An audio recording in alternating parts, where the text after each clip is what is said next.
kumbe kutoka kwenye management ya Chief Godlove kumekudamage kiasi hicho. Unajutia kutoka kwenye lebo? Hapana. Mligombana kwenye kutoka au ilikuwaje? Hatukugombana, ni mimi tu niliomba. Uliomba kutoka? Yes. Baada ya kuona nini? Kwanza situation ilikuwa mimi sikuomba kwamba nataka kutoka. Nilisema natamani. Okay. Natamani kutoka. Ulimwambia mwenyewe? Tuko tu tuna conversation ambayo tuko tunaongea, then akaniambia mbona kwa mambo unayoongea ni kama unataka kujisimamia mwenyewe. Nikamwambia hapana, ila natamani kutoka. Baada ya hivyo conversation gani? Kama unafunguka. Nasikia huko tufunguke mpaka mwisho. Let's go. Conversation gani ambazo mko mnaongea? Na mlikuwa mna mkataba, mlikuwa mna hapana, tulikuwa na mkataba wote. Bado nilikuwa sija sign. Lakini mpaka ikatokea situation nilikuwa hospitali. Mimi baada ya kufika huko niliumwa. Okay. Baada ya kuumwa nikawa hospitali, nimelazwa. So nilianguka tu ghafla, yani nikopo tu ni ghafla, yani sielewi na umwa nini. Kutokea wapi? Yani nikopo nipo na rafiki yangu. Yani baada ya kufika Dar. Baada ya kufika Dar. Ulikuwa unatokea wapi? Kenya. Kipindi kile mvoenda Kenya. Umerudi. Nimerudi.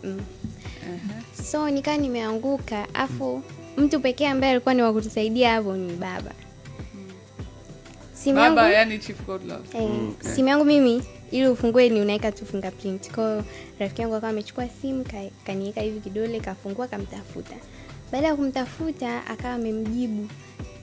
Yani ile kama rafiki yangu akasema sasa hapa nafanyaje? Amemjibuje? Alikuwa tu amemjibu jibu ambalo sio sawa. Kwa akabidi ahangaike yeye aone tunafanyaje ili alipe pesa ya pale hospitali. Mimi baadaye nilipokuja kuwa sawa, nikakuta zile conversation. Kwa yani tu ile kwamba nilikuwa nauliza kwamba unawezaje kumjibu hivi rafiki yangu na unajua ni mtu tu ameamua anisaidie hivyo. Tulikuwa tuna mambo mengi ambayo yanaendelea kati yangu mimi na yeye. Sasa vile kujibishana vile kwamba kwa nini umefanya hivyo nini ndo akaniuliza mbona kwa haya mambo unayoongea kama unataka kujisimamia mwenyewe. Nikamwambia ndio natamani. Kwa tuko tunaendelea kuongea hivyo, akaniambia kuanzia leo uko huru kuposti chochote unachotaka au kwenda kufanya interview popote au kufanya kazi na mtu yoyote unayemtaka. So nikamwambia sasa nitafanyaje hivyo wakati akaunti zangu zote unazo wewe? Mimi nitaposti nini au nitafanyaje? Taanzia wapi? Akaniambia wewe si umeamua kutoka, maana yake unajiweza. Sawa. Aliniambia hivyo, mimi nikajua tu kwa sababu namjua babangu, nikajua hapa hatutoelewana endapo yeye atakuwa na hizi account. Mimi account zangu zote alinikuta nimefungua mwenyewe.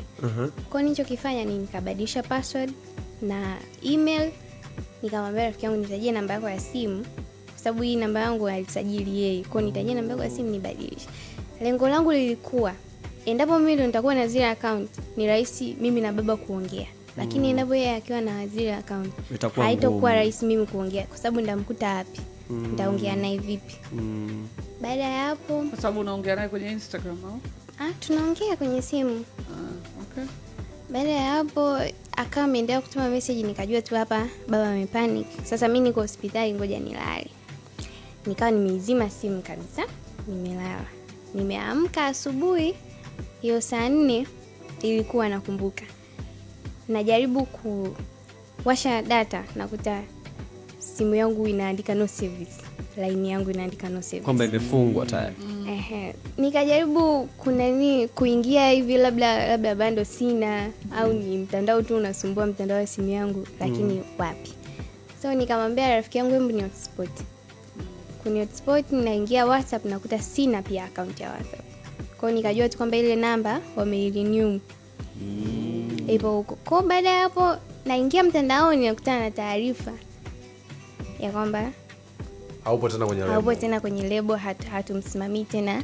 Sikuwa kwenye lebo of course. Hatumsimamii tena Pipi George. Okay. Kwa yani ndio yuko hivyo. Baba wako alisema kwamba naomba nikurudishe kwenye story. Ulianguka bila kujua unaumwa nini.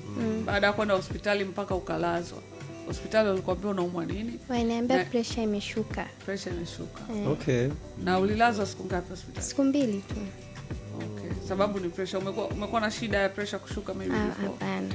Kwani Nairobi kulitokea nini mpaka pressure ikaja kushuka dada? Nairobi kwa kweli yametokea mengi. Nikikumbuka baba alisema kwamba yote aliyotokea ni kati yangu mimi na yeye. Kwa mimi pia siwezi kuyaongelea kwa sababu ya Mambo gani? yametokea mambo mengi. Lakini ndio hivyo. Nikabi mimi nirudi. Mambo gani ya? Yani okay, sawa. So kulikuwa na misunderstanding baina yako wewe na Chief Godlove mkiwa Nairobi, ikasababisha urudi mapema kabla ya muda ambao ulipangwa na rafiki yako. Mimi nikamwomba kwa maana naomba nirudi. Nilikuwa mwenyewe. Ulikuwa mwenyewe? Mlifikia apartment moja? Hapana, tulikuwa tunakaa sehemu tofauti. Okay. Ikabidi urudi na ndo ukaa na rafiki yako Dar es Salaam. Ulirudi kwa ndege, kwa gari? Kwa gari. Kwa njia zako mwenyewe ama usafiri alilipia yeye? Alilipia. Alikusaidia usafiri ili urudi. Baada ya kufika Dar ukaanguka. Na baada ya kufika Dar siku ya pili ukaanguka. Na katika kutegemea msaada wake kifedha, hospitali hakutoa msaada huo. Haikuwa kifedha, ilikuwa ni kumpa taarifa kwamba bibi hayuko sawa. Ndio jibu lililotoka, alikuwa sawa pia. Okay.